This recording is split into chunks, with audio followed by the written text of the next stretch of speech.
कप्तान, ये महत्वपूर्ण शब्द है। तारीफ भी कप्तान की होती है और आलोचना भी कप्तान की ही होती है।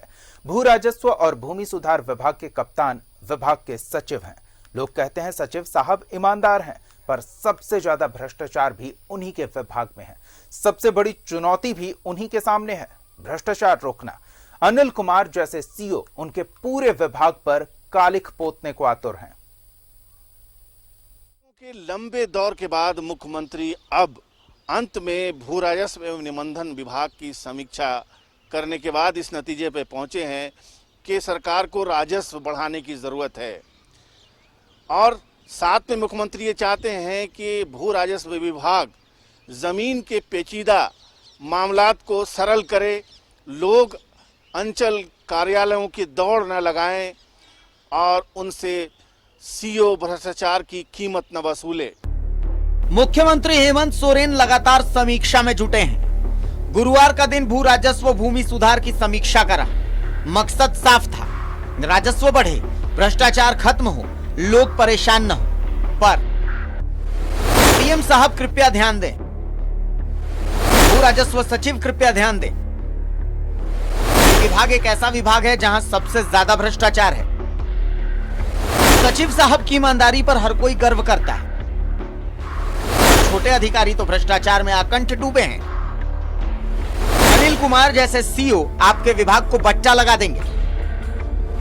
ऐसे अधिकारियों ने जनता का तेल निकाल दिया है। ने कुछ सख्त निर्देश भी दिए हैं, लेकिन सवाल ये उठता है कि आखिर भू राजस्व विभाग जिसके मुखिया अपने आप को ईमानदार बताते हैं और हमें भी उनकी ईमानदारी पे कोई शक नहीं, लेकिन फिर उनके विभाग के नीचे स्तर के अधिकारी इतने भ्रष्ट क्यों हैं और लगातार उनके बारे में भ्रष्टाचार की एक से एक कहानियां कैसे सामने आती रहती हैं।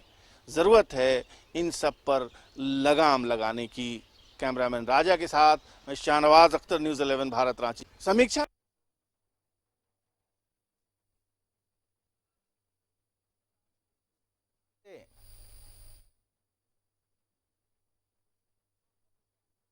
देवघर सीईओ अनिल सिंह पुराने दागी रह चुके हैं। हेहल सीईओ रहते हुए कई बड़े गड़बड़ झाले कर चुके हैं। म्यूटेशन वार्ड संख्या 1235 इनका एक बड़ा कारनामा है।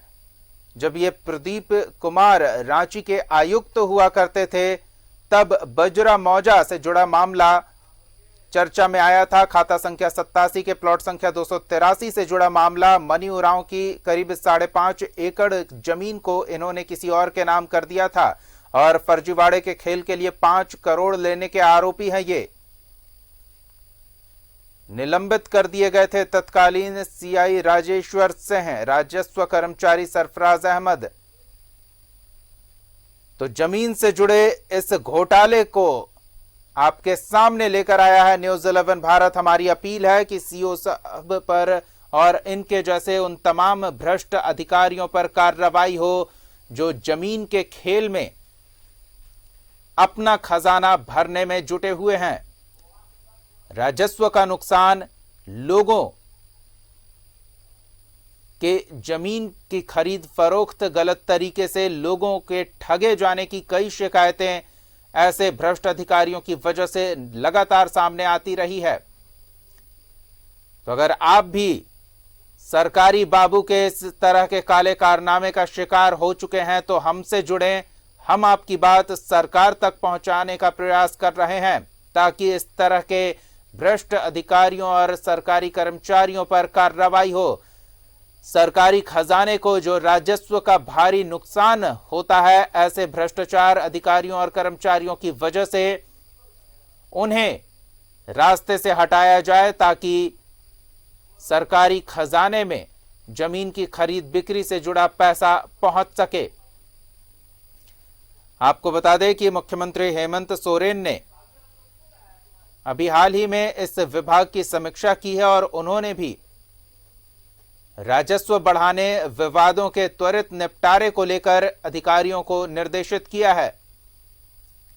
हमारा फोन नंबर आपके टेलीविजन स्क्रीन पर फ्लैश हो रहा है। इन नंबर्स पे कॉल करके आप हमारे साथ जुड़ सकते हैं। जमीन से जुड़े भ्रष्टाचार का अगर आप भी शिकार हुए हैं तो हमारे साथ जुड़ें।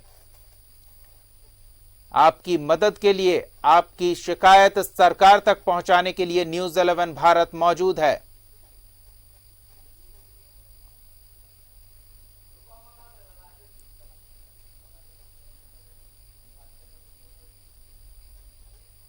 क्या भ्रष्टाचार पर अंकुश नहीं लगना चाहिए? क्या इसी तरह से झारखंड के आम लोग जो अपनी जमीन, अपने मकान का सपना देखते हैं, झारखंड के और झारखंड आने वाले वैसे तमाम व्यवसायी जो यहां उद्योग लगाने को लेकर प्रयासरत होते हैं, यहां के लोगों के रोजगार सृजन को लेकर प्रयासरत रहते हैं, वो इस तरह के भ्रष्ट अधिकारियों के चंगुल में फंसकर अपने प्लान को कैंसिल कर देते हैं और नुकसान उठाना पड़ता है झारखंड के आम लोगों को, जिनके लिए उद्योग स्थापित किया जाए, जिनके लिए रोजगार के साधन हो और जो अपनी जमीन, अपने मकान का सपना देखते हैं, उनके सपनों को चकनाचूर कर देते हैं ऐसे भ्रष्ट सरकारी कर्मचारी। तो अगर आप भी जमीन के कारोबार में भ्रष्टाचार के शिकार हुए हैं या फिर आपकी जमीन ऐसे भ्रष्ट अधिकारियों की वजह से आपके हाथ से निकल गई है, तो आप हमारे साथ जुड़ सकते हैं। इस तरह के मामलों की अगर आपको जानकारी है, आप भुक्तभोगी हैं, तो साक्ष्यों के साथ हमसे जुड़ें।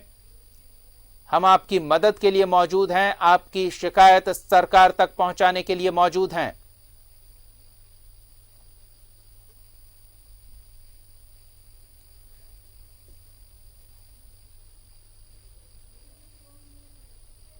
तो आप भी हमारे साथ जुड़े। हमारा फोन नंबर आपके टेलीविजन स्क्रीन पर फ्लैश हो रहा है। इन नंबर्स पे कॉल करके आप अपनी बात इस मुद्दे पर हमारे साथ साझा कर सकते हैं। फिलहाल तो सिर्फ देवघर सीओ के काले कारनामों का कच्चा चिट्ठा खुला है और इसमें एक एक करके कई कारनामे इनके सामने आ रहे हैं। आपको याद दिला दें कि इनके खिलाफ निलंबन की कार्रवाई की अनुशंसा भी विभागीय स्तर पर की जा चुकी है। ये ऐसे कुख्यात कारनामों के लिए रहे हैं। करोड़ों का वारा न्यारा ये करते आए हैं साल दर साल अपने अलग अलग जिलों में पोस्टिंग के दौरान। इनके साथ काले कारोबार में संलिप्त रहने वालों पर जरूर गाजगिरी, लेकिन ये अभी भी अपने पद पर बने हुए हैं और उसी तरह से भ्रष्टाचार की गंगा में गोते लगा रहे हैं।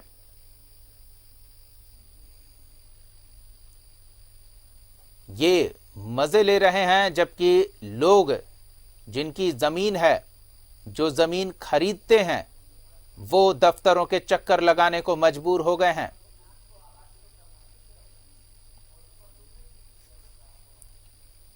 तो आप भी हमारे साथ जुड़े। जमीन के लेन देन को लेकर आप भी अगर सरकारी कार्यालय में भ्रष्टाचार के शिकार हैं तो हम आपके साथ मौजूद हैं।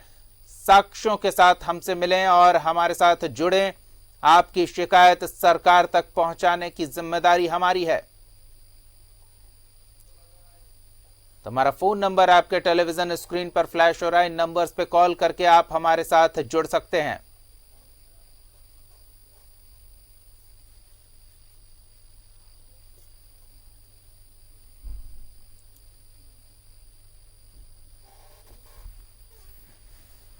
तो कई काले कारनामों को लेकर ये कुख्यात रहे हैं।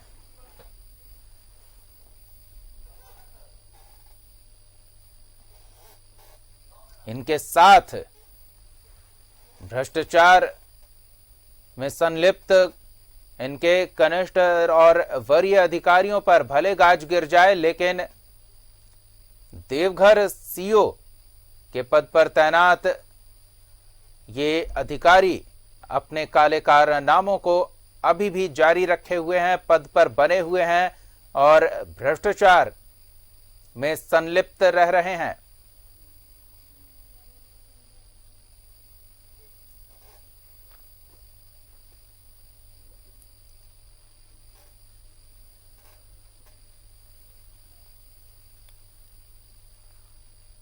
क्या कोई है जो आम आदमी की पुकार सुने?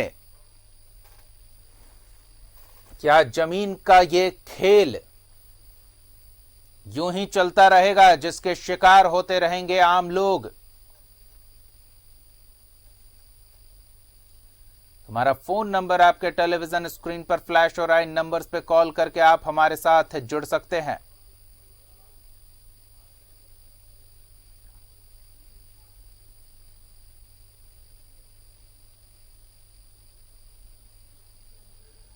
फिलहाल रांची से एक दर्शक अमरीश जुड़े हुए हैं। अमरीश जी, क्या कहेंगे इस मुद्दे पर? सही कीजिए, आप लोग उठाते रहते हैं मुद्दा, इसी तरह उठाइए। एक बार नगर निगम का भी मुद्दा उठाइए। बस जी, नगर निगम में भी जाते हैं तो वहाँ भी आपको जन्म प्रमाण पत्र जाइए तो वहाँ एक से एक दलाल खड़ा रहता है, इतना पैसा दीजिए, जो देता है उसका काम होता है और बाकी का काम अटकल रहता है। बिल्कुल। इस सब का भी उठाइए, अच्छा मुद्दा आप लोग उठाते हैं। जी अमरीश जी, एक एक कर सभी विभाग हमारे रडार पर हैं। हर विभाग में भ्रष्टाचार की जो बैतरनी चल बह रही है, जिसमें अधिकारी मजे से गोते लगा रहे हैं, उन्हें उसी में डुबोने के साक्ष्य हम तलाश रहे हैं। आपके पास भी अगर ऐसे साक्ष्य हैं, आप इस तरह के अधिकारियों के कारनामों के भुक्तभोगी हैं, तो हमसे जुड़ें। हमारा फोन नंबर लगातार आपके टेलीविजन स्क्रीन पर फ्लैश हो रहा है। इन नंबर्स पे कॉल करके आप हमारे साथ जुड़ सकते हैं। तो आप जरा अनुमान लगाएं कि एक प्रमाण पत्र के लिए जब सरकारी दफ्तरों में दलाल सक्रिय हैं, तो जमीन के कारोबार जो करोड़ों का लेन देन होता है, उसमें सरकारी अधिकारियों की किस हद तक संलिप्तता होगी, किस तरह से वो वारे न्यारे करते हैं, सरकारी खजाने में जाने वाला पैसा अपनी जेब में डालते हैं। तो जमीन के इस कारोबार में भ्रष्टाचार काफी गहरी जड़ें जमा चुका है और उसे जड़ से उखाड़ फेंकने की हमारी ये कोशिश, ताकि सरकारी कार्यालय भ्रष्टाचार मुक्त हो। हेमंत सोरेन जिस दिशा में प्रयासरत हैं, उनके प्रयासों को और बल देने की हमारी ये कवायद, सरकारी दफ्तरों को भ्रष्टाचार मुक्त करने की ये कवायद, और जिस विभाग में सबसे ज्यादा कारनामे होते हैं वो जमीन से जुड़े लेन देन से संबंधित विभाग हैं। अगर आप भी सरकारी दफ्तरों में भ्रष्टाचार के शिकार हो चुके हैं तो हमसे जुड़ें। हम फिलहाल जमीन से जुड़े तमाम लेन देन से संबंधित विभागों में भ्रष्टाचार का मुद्दा उठा रहे हैं। अपील कर रहे हैं मुख्यमंत्री से कि वो जो प्रयास कर रहे हैं सरकारी कार्यालयों को भ्रष्टाचार मुक्त बनाने की, तो हम ऐसे तमाम लोगों को चिन्हित कर साक्ष्यों के साथ सामने ला रहे हैं। ऐसे लोगों पर कार्रवाई की जानी चाहिए। फिलहाल आप जो ये तस्वीर देख रहे हैं, ये देवघर सीओ की तस्वीर है और ये मामला जो सामने आया है, ये इनसे जुड़ा कोई नया मामला नहीं है। ये भ्रष्टाचार के आरोपों की एक पूरी फाइल इनके नाम पर बनी हुई है। आप इस बात को जानकर चौंक जाएंगे कि इनके खिलाफ निलंबन की कार्रवाई की अनुशंसा हो चुकी है। बावजूद इसके ये अलग अलग जिलों में अपनी पोस्टिंग के दौरान भ्रष्टाचार का कारोबार करते रहे हैं। तो आपको एक बार फिर से दिखाते हैं देवघर सीओ के काले कारनामों का पूरा कच्चा चिट्ठा, और न्यूज 11 भारत के खुलासे के बाद किस तरह से देवघर सीओ अंडरग्राउंड हो गए हैं, वो भी आप देखिए। सरकारी पर लग रहे आरोपों को लेकर के न्यूज 11 भारत उनकी प्रतिक्रिया लेना चाहती है, लेकिन कल से हम लगे हुए हैं और आज भी दिन के लगभग 2:15 हो रहे हैं, लेकिन अभी तक अपने कार्यालय में सीओ नहीं पहुंचे हैं, यहाँ नहीं है। यहाँ के लोग कह रहे हैं कि अभी तक वो यहाँ नहीं आए हैं और कोई उनका अता पता भी नहीं है। हमने भ्रष्टाचार का खुलासा किया, जिसका असर यह हुआ कि सीओ साहब अंडरग्राउंड हो गए। हम लगातार सीओ साहब से संपर्क करने की कोशिश कर रहे हैं पर संपर्क हो नहीं पा रहा। वैसे भी सीओ साहब अपने सरकारी आवास पर रहते तो हैं नहीं, देवघर में अपना भव्य निजी आवास बना रखा है उन्होंने। देवघर के अंचलाधिकारी सरकारी आवास में नहीं बल्कि इसी निजी अपार्टमेंट में रहते हैं। हालांकि हम लोग ऑफिस भी गए थे, वहाँ भी नहीं मिले।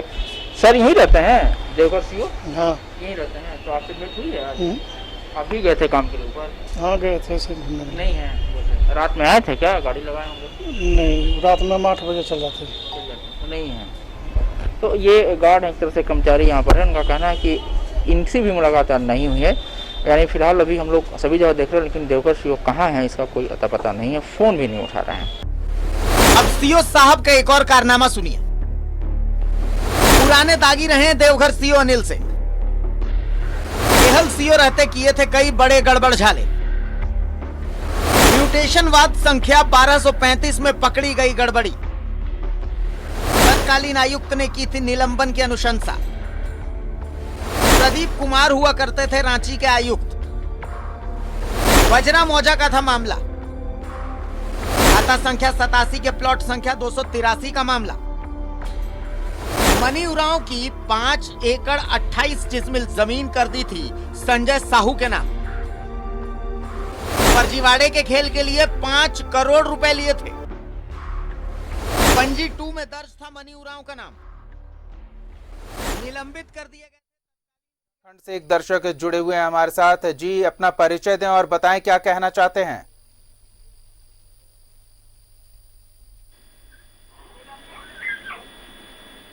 हेलो जी, अपना परिचय दें और बताएं क्या कहना चाहते हैं इस मुद्दे पर। मैं नरेंद्र सिंह बिष्ट बोल रहा हूँ, पौड़ी गढ़वाल उत्तराखंड से। जी नरेंद्र जी बोलिए। मैं SBI में गया था, मैं अपना सिविल मांग रहा था लेकिन उन लोग मेरे को सिविल देने के लिए मना कर रहे हैं। कहाँ का मामला है? पौड़ी गढ़वाल।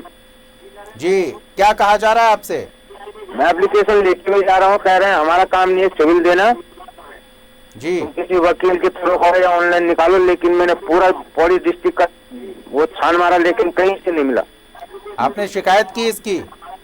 शिकायत मैंने कहीं नहीं की सर, अभी आपका ये ऐड देखा तो आपको फोन कर दिया। जी, हम इस तरह के मामले उठा रहे हैं। फिलहाल हम झारखंड से जुड़े मामले उठा रहे हैं नरेंद्र जी। जी, पर हम चाहेंगे कि आप वरीय अधिकारियों से मिलकर इस बाबत शिकायत करें, लिखित में शिकायत दर्ज कराएं ताकि आप जिनकी वजह से परेशान हो रहे हैं उन्हें भी पता चले कि आम लोग भी अधिकारियों को परेशान कर सकते हैं। धन्यवाद हमारे साथ जुड़ने के लिए। धन्यवाद सर, धन्यवाद।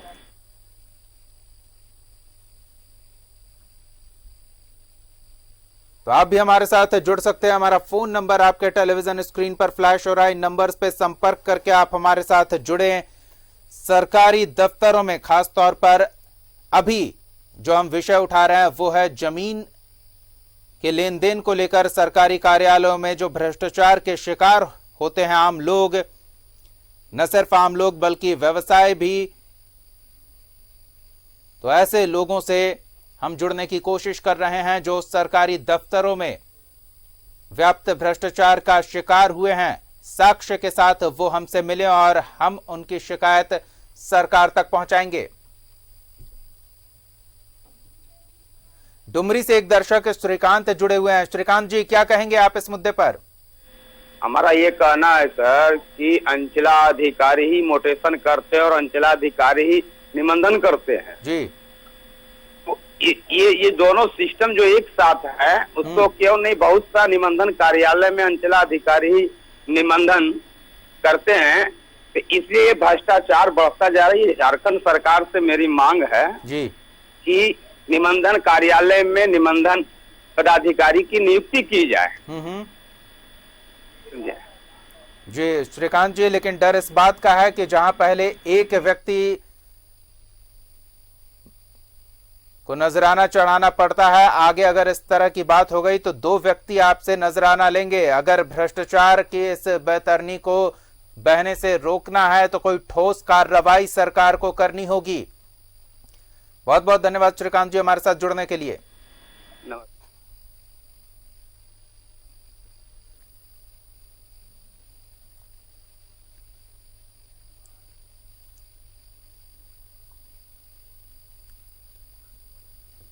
मुख्यमंत्री हेमंत सोरेन लगातार प्रयासरत हैं कि सरकारी दफ्तरों को भ्रष्टाचार मुक्त किया जाए। आपको बता दें कि हाल ही में हुई समीक्षा बैठक में उन्होंने ऐसे तमाम कार्यालयों में सीसीटीवी लगाने के निर्देश दिए हैं और साथ ही अधिकारियों को कार्यालयों के पास जो सरकारी दफ्तर होता है वहां रहने की बाध्यता और इसको सुनिश्चित करने की जिम्मेदारी वरीय अधिकारियों को सौंपी है।